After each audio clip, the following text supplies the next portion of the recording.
El doctor José Luis Gutiérrez Sardán es abogado constitucionalista y en derechos humanos. Realizó cursos de posgrado en Bolivia, San José de Costa Rica y España. Docente titular de Derecho Constitucional de la Universidad Mayor de San Andrés, docente de posgrado de Derecho Constitucional de la Universidad Andina Simón Bolívar.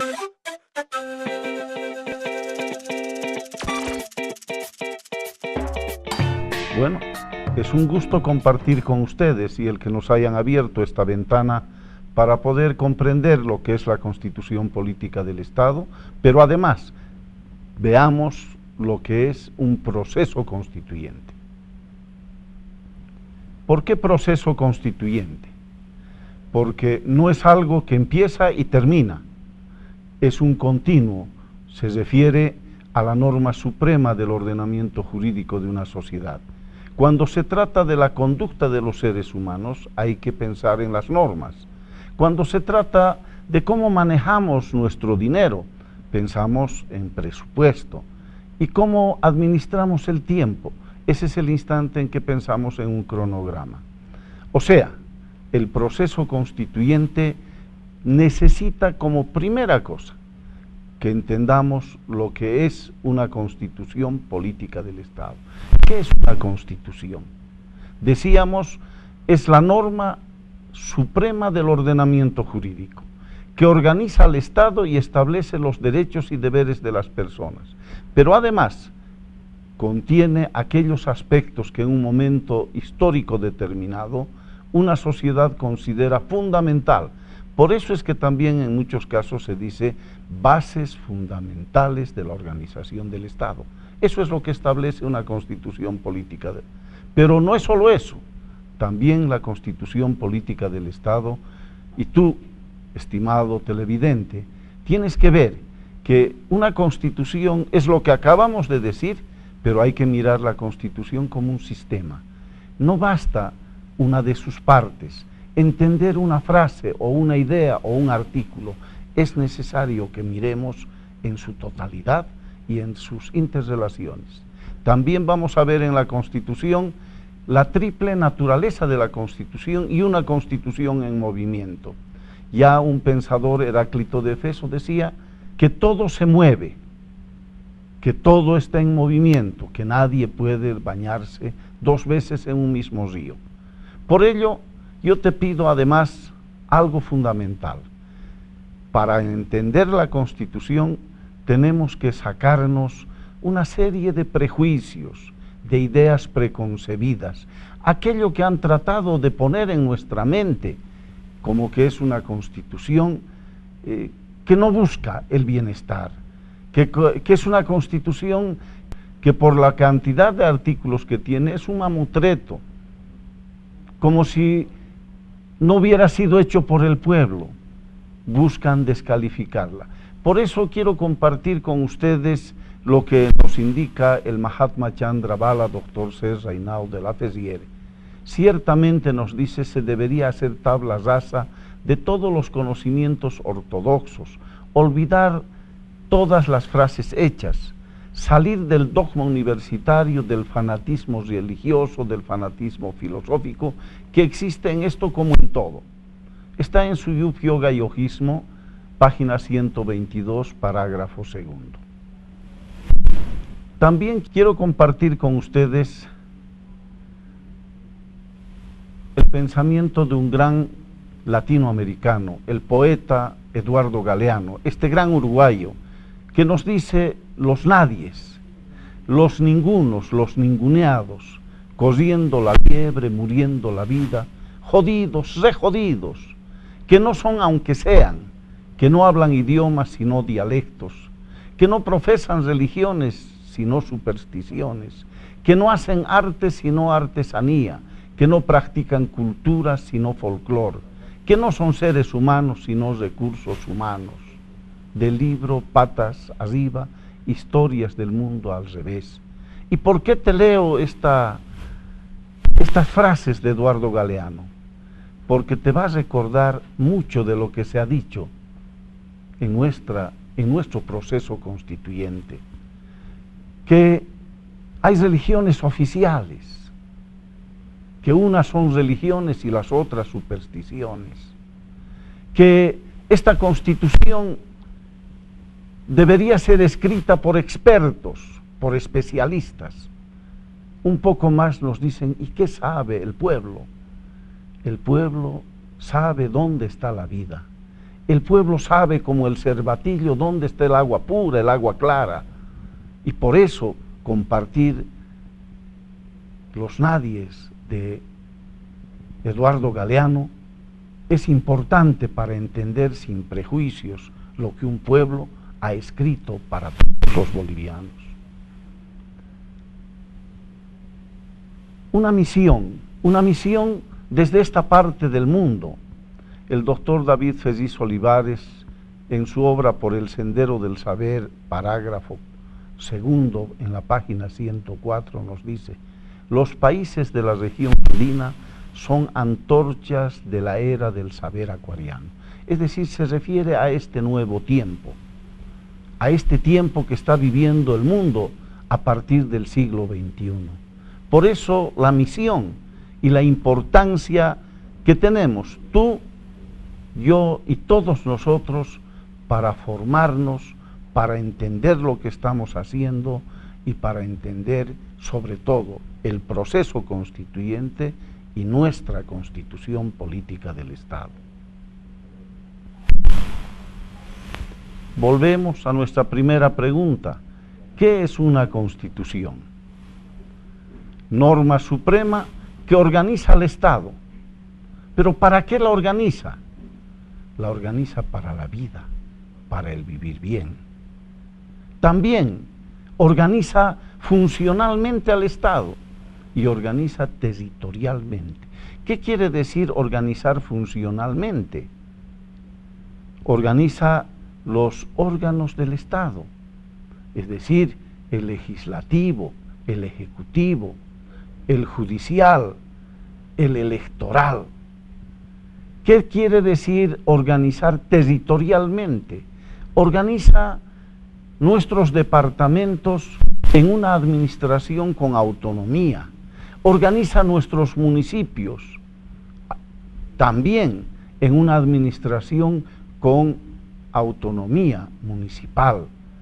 Pero algo que es muy importante en esta organización territorial, es importante, es fundamental, no solamente que pensemos como algo que se da desde el Estado, pensemos nuestra participación, tu participación. ¿En qué contribuyes a esta organización territorial? ¿Cómo comprendes la organización funcional del Estado? Por eso la importancia de saber lo que es una constitución política del Estado. También es importante mencionar que en una constitución están eso que se llama el catálogo de derechos y de deberes. Esta constitución, nuestra constitución, la constitución de los bolivianos, tiene el catálogo de derechos más amplio, más completo que cualquier otra constitución pudiera imaginarse. Realmente es fundamental comprender la Constitución no solamente como organizadora del Estado, no solamente como aquella que regula el ejercicio de los derechos y los deberes. Es también importante comprender la Constitución como un sistema constitucional. Es decir, en este sistema constitucional nosotros tenemos que entender, y tú y yo, nosotros tenemos que entender que cada una de sus partes se interrelacionan con la otra.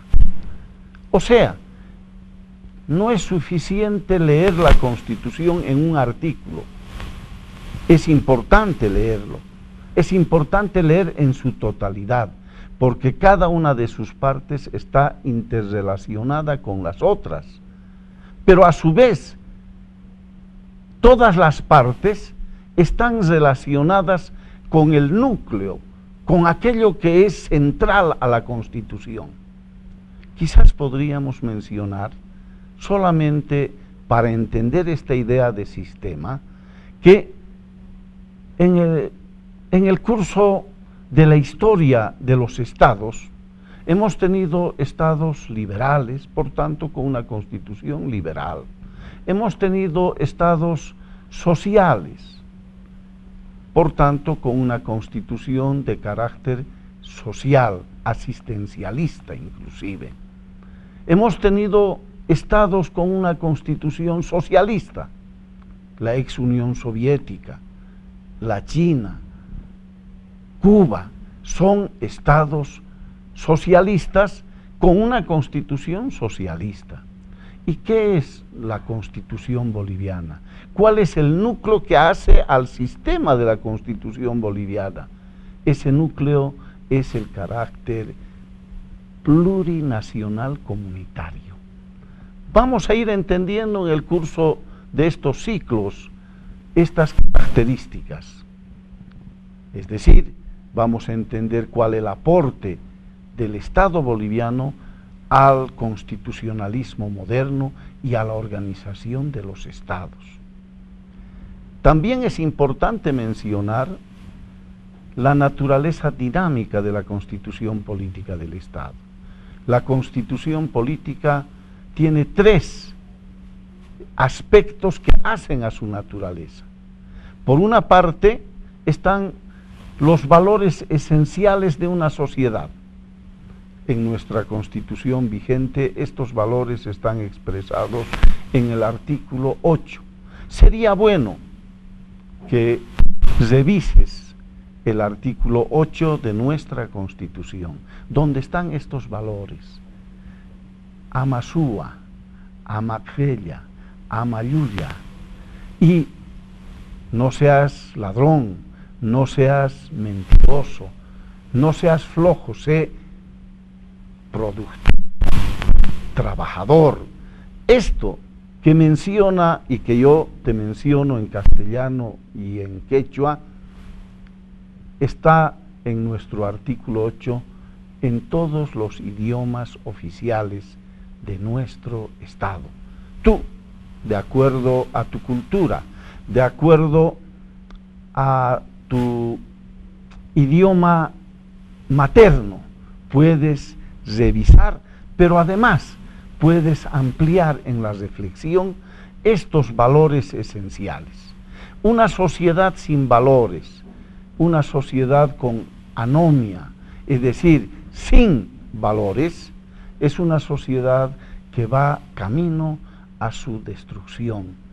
Son esas sociedades que no tienen por lo menos conciencia de su futuro y normalmente terminan en la destrucción de su propio Estado. Nosotros, por el contrario, desde todos nuestros valores, desde todas nuestras culturas, estamos construyendo nuestra sociedad. Estamos construyendo no solamente con acciones, sino también a partir de nuestros valores que se incorporan en la Constitución. Pero una Constitución es también norma jurídica, hecho político. ¿Qué quiere decir norma jurídica?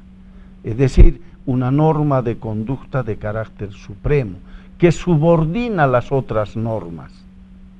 O sea, hay una relación de supra y subordinación con todas las normas del Estado. Superioridad supra de la Constitución y subordinación de todas las demás normas a esa Constitución.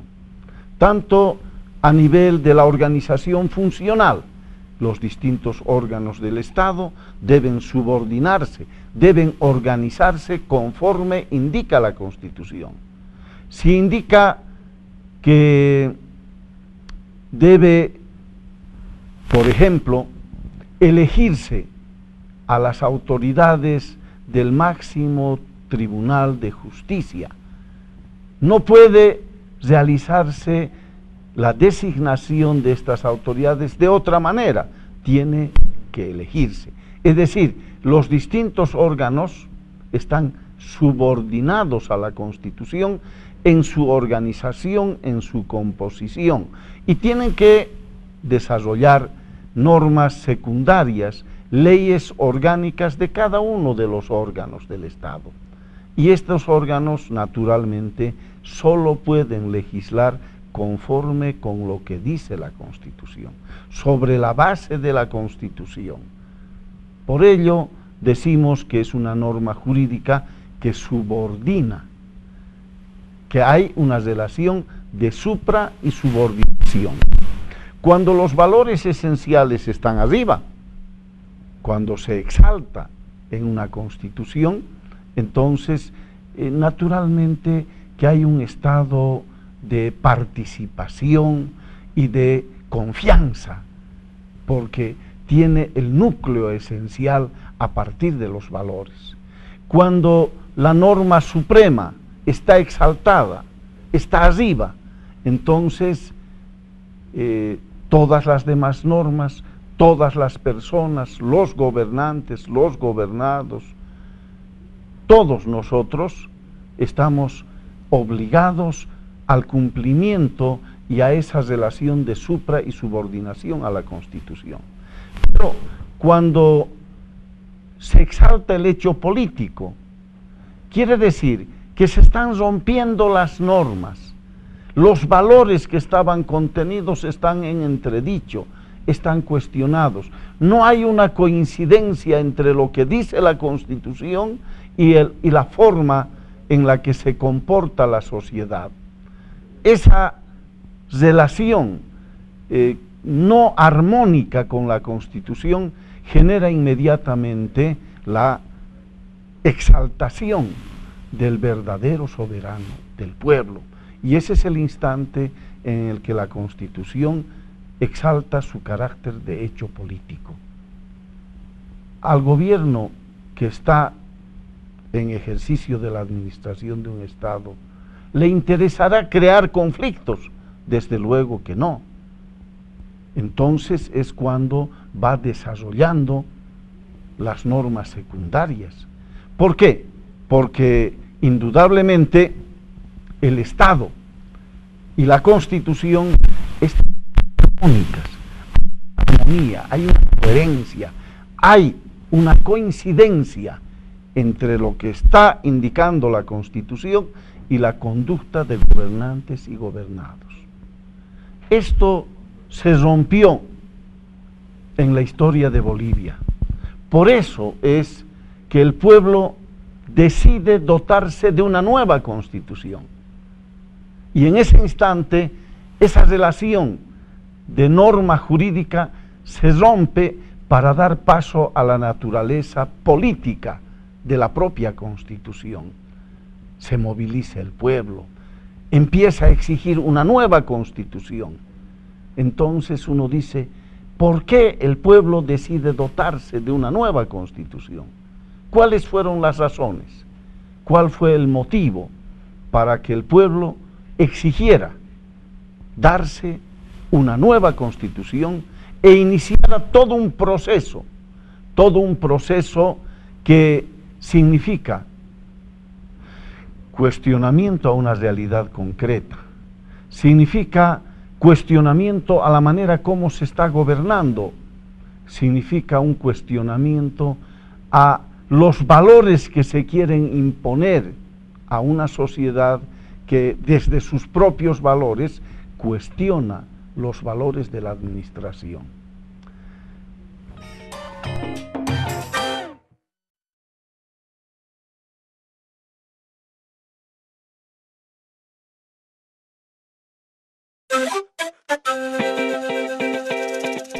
Nos habíamos preguntado qué es una Constitución.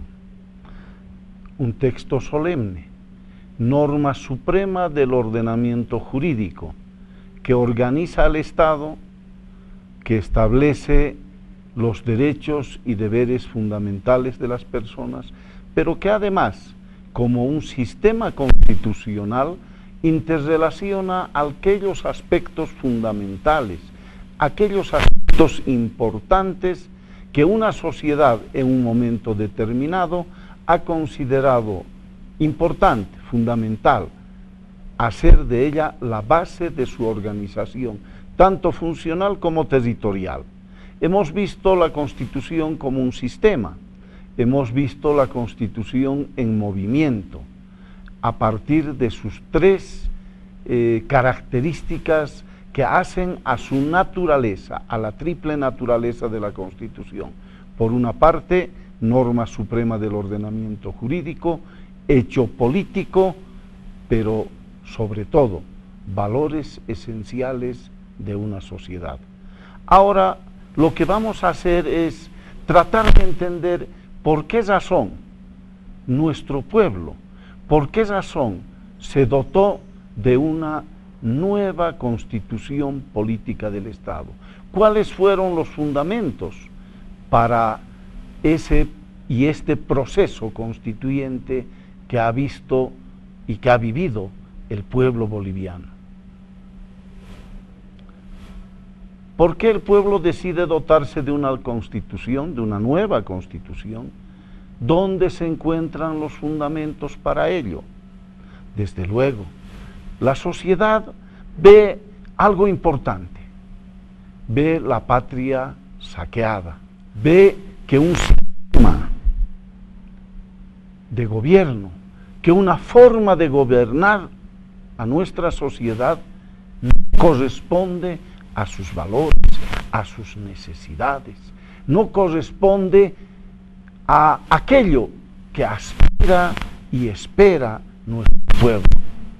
Eso podríamos denominar como la crisis del Estado neoliberal, que va a tener algunos ejes concretos, específicos. Por una parte, un capitalismo transnacional salvaje y una economía espúrea.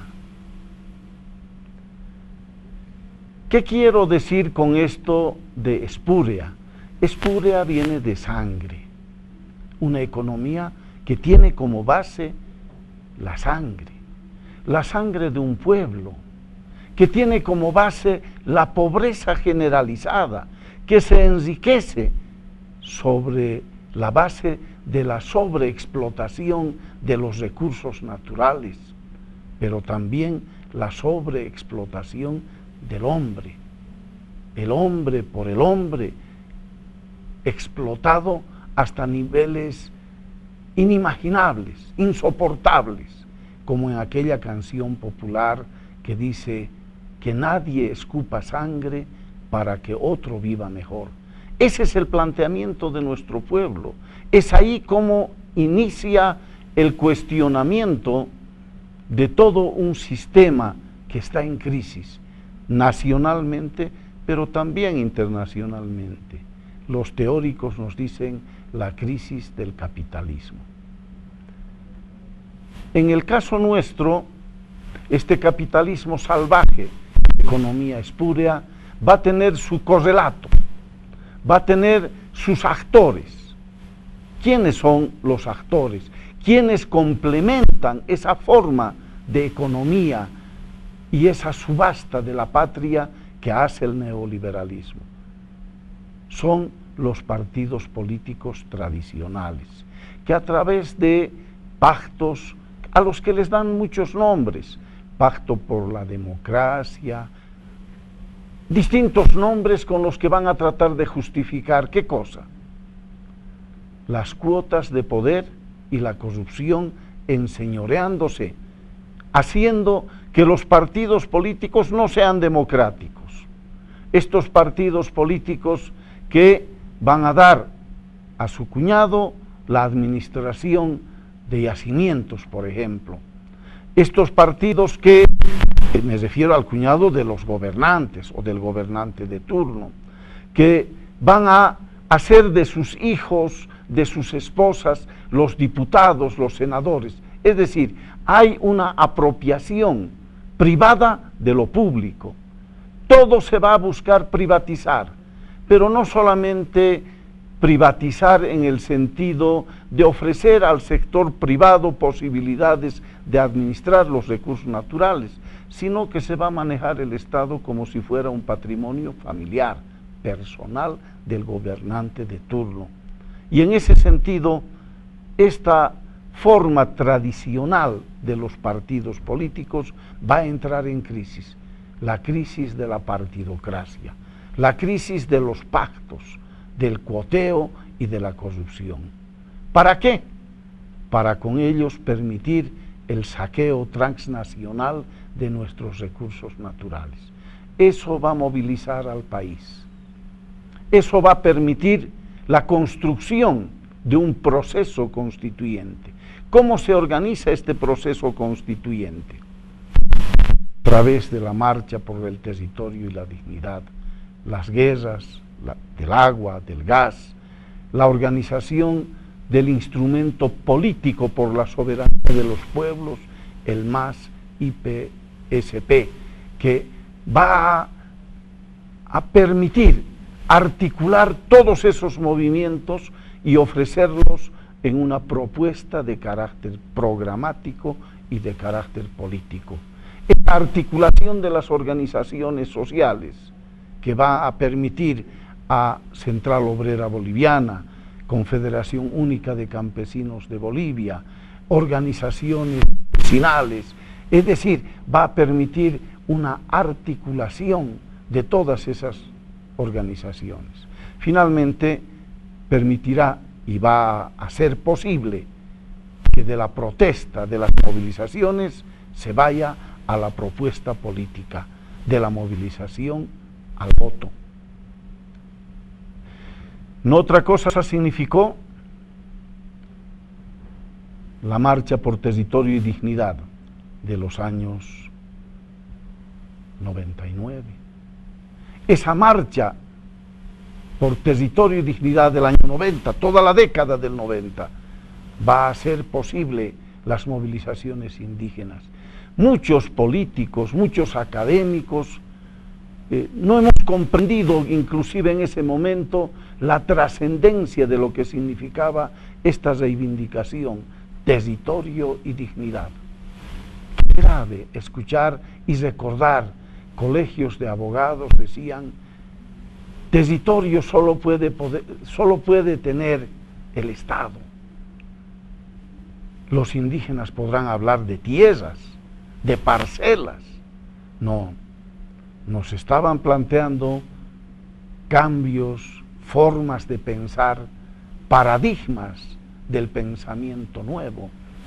Marchas indígenas, esa marcha del 90, en la que los pueblos indígenas del Beni, de la Amazonía, llegan hasta la cumbre, más de 4.000 metros sobre el nivel del mar, desde lo profundo de nuestras selvas.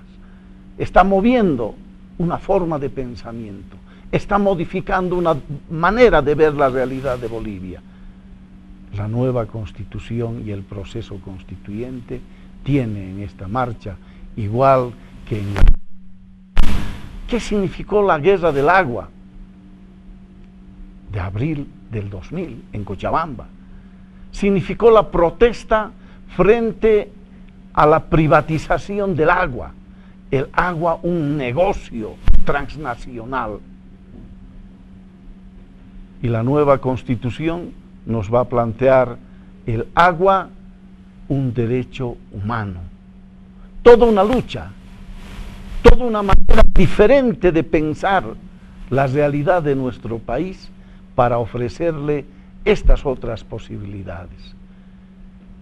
La guerra del agua va a significar otro de los hitos fundamentales.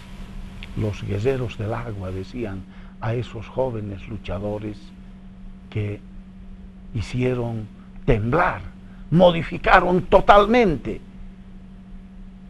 las luchas sociales.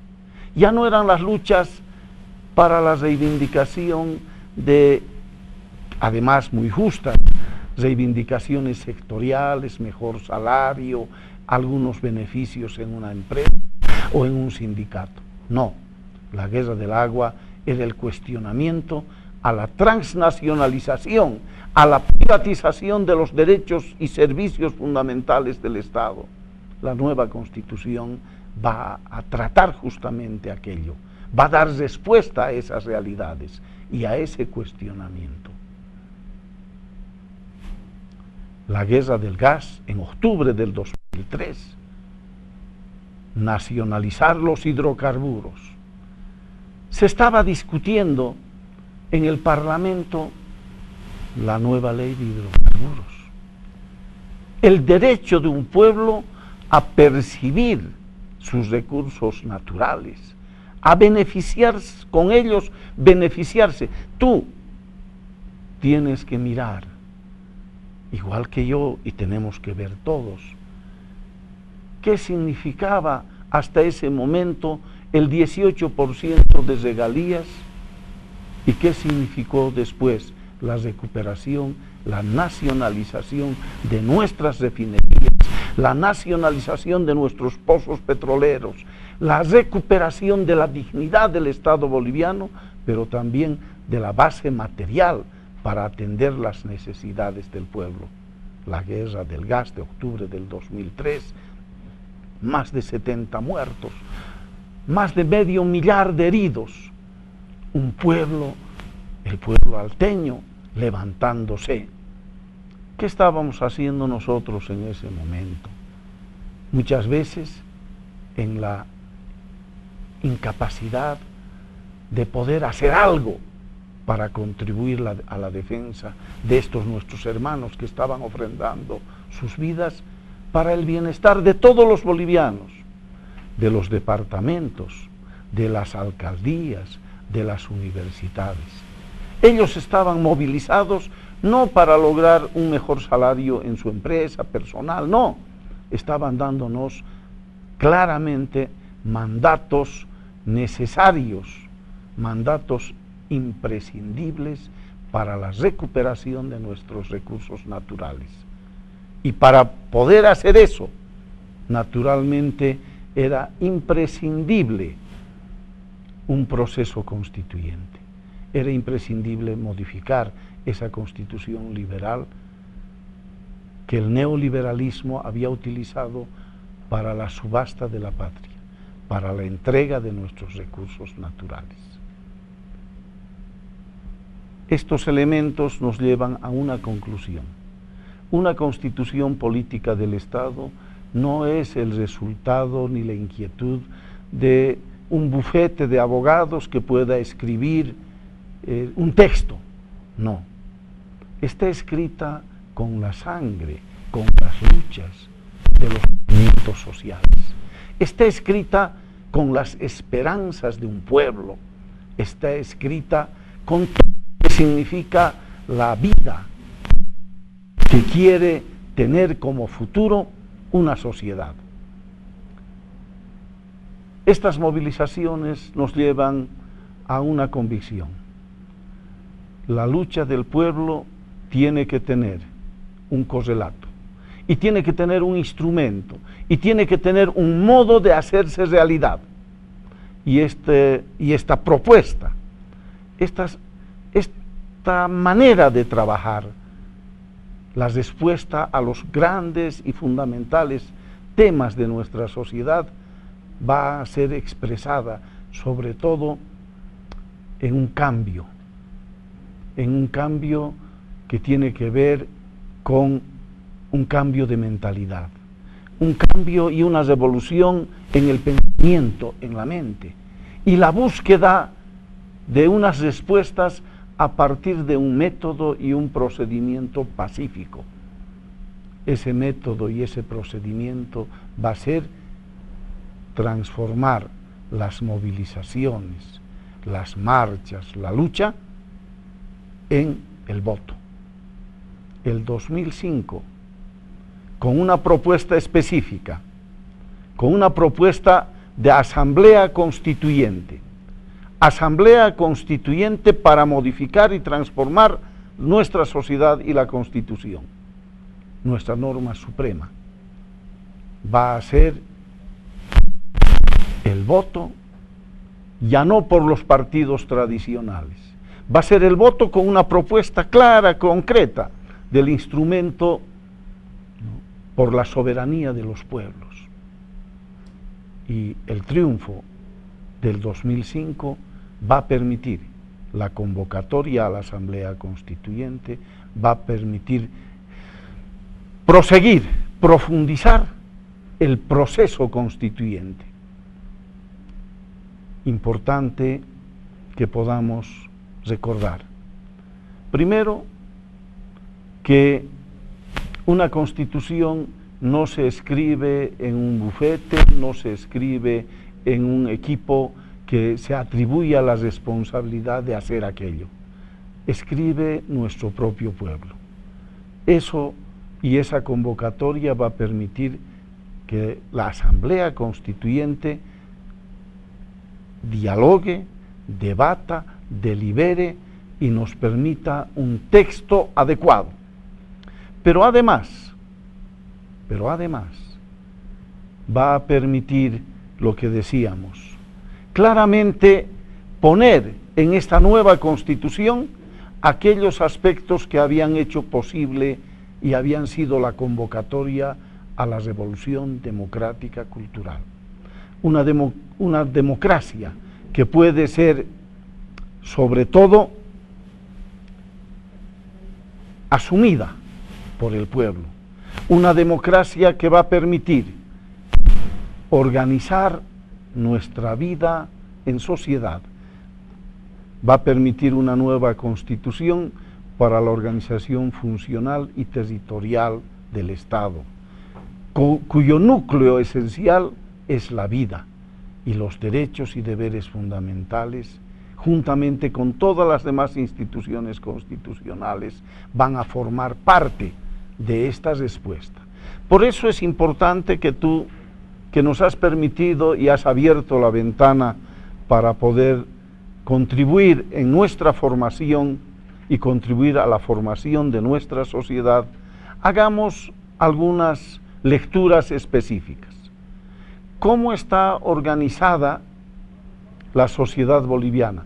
¿Cuál es la organización funcional? Es decir, ¿cómo está organizado el legislativo? ¿Cómo está organizado el ejecutivo? El legislativo, ¿qué se llama? Asamblea, ¿no? Asamblea legislativa. El ejecutivo, ¿cómo debe estructurarse? Ahí tenemos algunas cosas importantes. ¿Cuáles son ellas? Por ejemplo, al hablar de derechos y deberes, se establece la necesidad de equidad de género. Entonces tenemos que mirar, contar cuántos diputados, cuántos senadores tenemos ya en el Parlamento, en la Asamblea Legislativa, cuántos ministros tenemos en el Ejecutivo, cuántas ministras. De 20 ministros, 10 ministras y 10 ministros. Eso la Constitución nos dice equidad de género, igualdad, en una búsqueda de responsabilidad compartida, en un terminar con la discriminación, en un avanzar en este proceso constituyente que lo iremos expresando a través de otros programas en los cuales podamos dar lectura, decíamos, a estos artículos que tienen que ver con nuestra organización. Pero también tenemos que reflexionar, analizar, comparar cómo era antes y cómo es hoy. Por ejemplo, la organización territorial que establece nuestra Constitución, las autonomías, la profundización de la democracia. Esta nuestra lectura de la Constitución sea reforzada con una reflexión personal, siempre mirando que la Constitución es un sistema, que la Constitución es vida, no es la letra muerta de un texto. La Constitución es la norma que rige la vida de todos y todas las bolivianas y los bolivianos. Te agradezco el haber compartido con nosotros tu tiempo. Te agradezco sobre todo el que juntos podamos ir construyendo una sociedad más acorde con nuestros valores, con nuestros principios, pero sobre todo en respeto mutuo. en respeto a la obra de nuestro pueblo. Muchas gracias por haber estado con nosotros. En Hall de Palacio de Gobierno, el director de la Escuela de Gestión Pública Plurinacional, Iván Iporre, presentó de manera oficial la oferta académica 2010. Esta red, que la vemos acá, ha logrado constituir ahora más de 42 escuelas de gestión pública intercultural en todos los departamentos del Estado plurinacional. Presentes están algunas de las escuelas acá, los Ponchos Guairurus, la Escuela de Gestión Pública Zárate Vilca, Bartolina Sisa de Tarija, es decir, en coordinación con gobiernos municipales, en coordinación con organizaciones sociales, en coordinación con las prefecturas, se ha logrado establecer una gran red de escuelas de gestión pública que hoy constituyen lo que hemos denominado la red académica avanzada. El ministro de Educación, después de destacar todo el trabajo que realiza el gobierno en beneficio de la educación, hizo un paréntesis en la formación del servidor público. Y por ello es que ahora, gracias al esfuerzo de la Escuela de Gestión Pública Plurinacional, de Iván Iporre, de todo su equipo, se ha logrado consolidar esta oferta académica. Programas obligatorios. Un paréntesis, en la universidad se ha establecido, presidente, hace algún tiempo, que para ser docente universitario se necesita pasar el curso de diplomado en Educación Superior y Didáctica Universitaria. Si no se tiene ese curso, no se puede ser docente. De aquí a algún tiempo, si no se ha pasado el curso de Constitución Política del Estado, de Ley de Transparencia Marcelo Quiroga Santa Cruz, de descolonización, de interculturalidad, si realmente no se maneja un idioma originario de la región, no se podrá ser funcionario público. No como una obligación y presión extraordinaria, sino como parte de una función en el servidor público. El servidor público tiene que conocer lo que es el Estado, porque tiene que responder al pueblo, que innegablemente es ese Estado configurado en institución. El presidente de la República destacó el inicio del cambio en la formación de los servidores públicos en el Estado plurinacional. Yo diría que no solamente buscamos la actitud, tal vez, de los llamados funcionarios públicos a servidores públicos. En el fondo, es el pedido que hicimos, una escuela convertir a ese funcionario público del Estado colonial a un servidor público para el Estado plurinacional. Esa es la meta. Felicitar por los 4 programas, una oferta académica para desarrollar, para educarnos, para informarnos. Porque imagínense, en las universidades tenemos algunos profesionales, expertos en administración pública. Yo siento que todavía no hay mucha conciencia de verdad servir al pueblo boliviano. Como esta formación, esta oferta académica esté en la televisión, debemos buscar los ministros cómo podemos ampliar. Es una de las metas que nos hemos propuesto. Educación, formación, inclusive pasar clases como en la universidad, debería ser en la televisión, en las radios, y que algún compañero que tiene mucho interés aproveche una educación por medio de comunicación. Si nos fijamos una hora, por decir, de 7 a 8 vamos a pasar clases por televisión o por radio. Entonces esa hora cualquier ciudadano, cualquier compañero, cualquier compañera saca su tiempo y sagradamente cada día está una hora pasando clases por televisión o por radio. Esa es una de las metas. Si mediante algunos medios de comunicación se plantea, quisiera que sea sostenible y que nos planteen desde el director ejecutivo de la Escuela de Gestión Pública, a ver cómo podemos ampliar, cómo podemos garantizar esta educación masiva en base a esta oferta de 4 programas académicos para que el funcionario, antes se llama funcionario, ahora que se llama servidor al pueblo boliviano, que conozca estos programas y esté preparado para servir al pueblo boliviano.